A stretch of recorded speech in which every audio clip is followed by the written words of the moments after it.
Dear ladies and gentlemen, welcome again to the analysis of Yoleno TV. Sometimes it's good to hold the bull by its horns. Dr. BONI KHALWALE has no mercy when it comes to doing exactly that, holding a bull by its horn. Perhaps that's the reason why he's called a bullfighter. Recently, there's been the talk of LGBTQ, the case of Edwin Kiprotich Chiloba, the gay activist who was murdered by his perceived lover. So, BONI KHALWALE has come out to respond to US government. By the US government gave a nod to LGBTQ. The US have been heard saying that they will not give aid for countries that do not support that move. So perhaps that's the reason why we find that in our country, in Kenya, the president has not come out clear to criticize this act. Meshiboko, the MP for Likoni, said that this is not something that should be allowed in our society. A host of other leaders like Oscar Sudi came out clear and said that this is not allowed in our society and that the death of Edwin Chiloba ilisababishwa na yeye mwenyewe.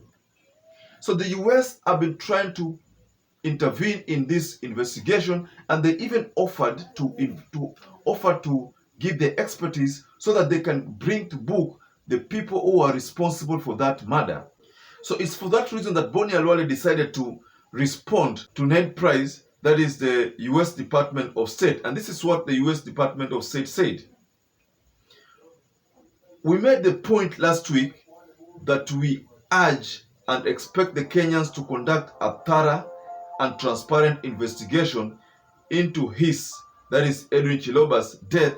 And of course, if there is anything we can do to assist, we stand ready to do that. That was a statement from Ned Price. Dr. BONI KHALWALE has responded to what the US Department of State said.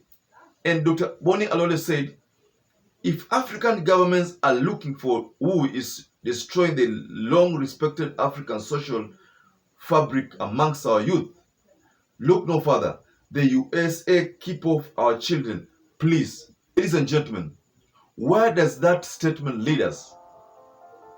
Joe Biden, I think about a month ago or less than a month, signed a bill that gave right to gay marriages, lesbianism, and LGBTQ in totality. He ascended to that bill. So that was a clear indication that the President Joe Biden support LGBTQ.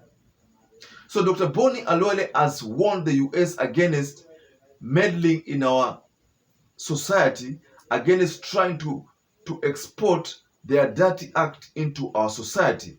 So Dr. BONI KHALWALE is merely trying to tell Joe Biden and this US spokesperson not to meddle in our society. Leave our society alone. Leave our children alone.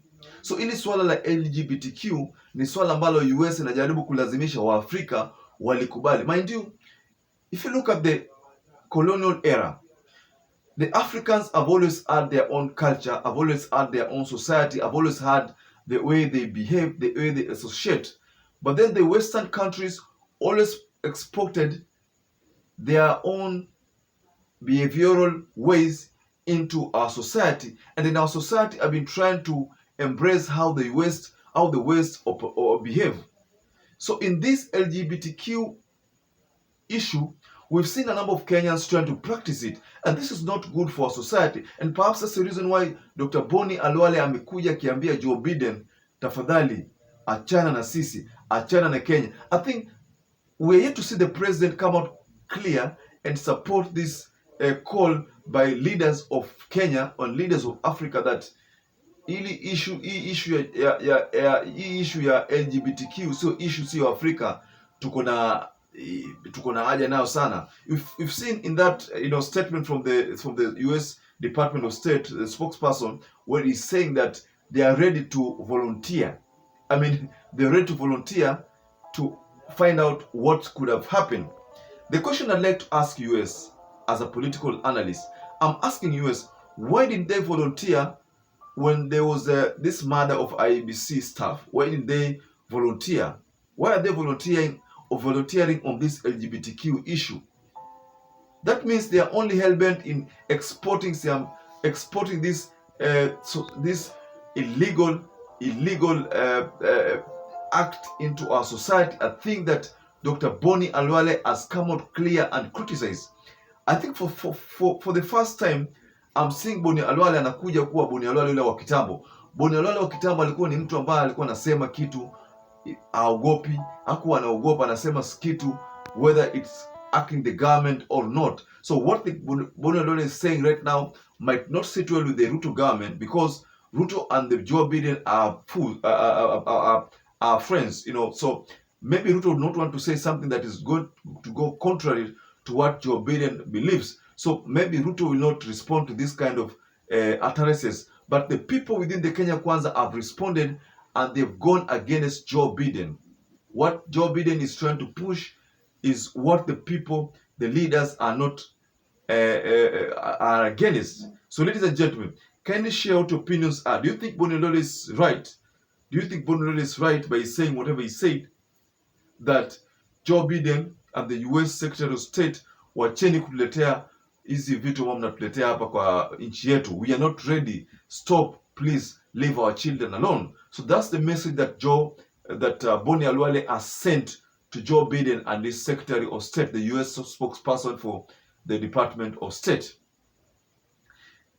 If you're a first-time viewer, also subscribe to this channel. Please take a moment and subscribe to Oleno TV.